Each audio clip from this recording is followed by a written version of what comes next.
Thank you, Mark. We do have Brian Zarang with the state police on the line, and he's going to talk a little bit more about the pipe bomb incident. So let's go ahead and get Trooper Zarang on. Trooper Zarang, thank you so much for being on Bayou Time. Hey, Martin, not a problem. Good. I saw the report earlier, and my God, 10 pipe bombs in one vehicle. Can you give us any more information? Well, we got the name. I can release the name of the driver. His name is Tony A. Barishit he's 53 of Terrytown, Louisiana. Okay, what was the last name again? Barishich. Okay, all right. And 53 of Terrytown. Charges are pending. The investigation is still ongoing. Again, it's a joint investigation with State Police and ATF. Okay, and I know you're going to be a little tight-lipped about it because that's the way y'all do investigations. I understand that, but just on a personal note, we don't cover stories like this a whole lot. When we find a car with 10 pipe bombs, it's a little unusual, isn't it? Yes, it is. Yes, it is. And then with everything that's been going on lately in news and, things after 9/11, I mean, you don't take anything for granted.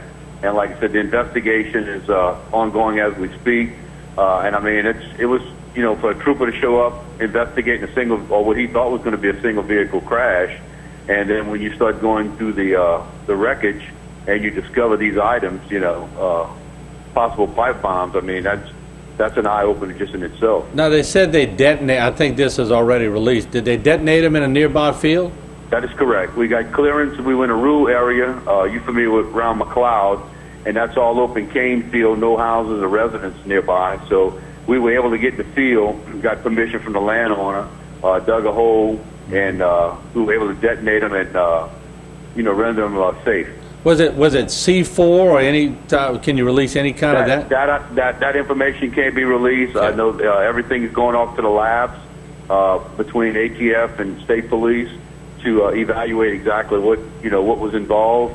I know 9 of them were made out of PVC, and 1 was galvanized, and there was 2 other legally bought rocket type devices that were legally bought at the fireworks stand.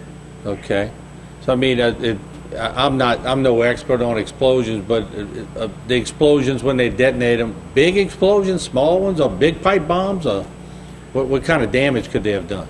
Well, they could do some damage because you got fragments that you're dealing with, and again, anytime somebody makes this, it's just like you got to watch you when you're making your own rounds of ammunition to shoot. I mean, if you're not just right, and put a little bit too much, it can be hot or it can be a low load.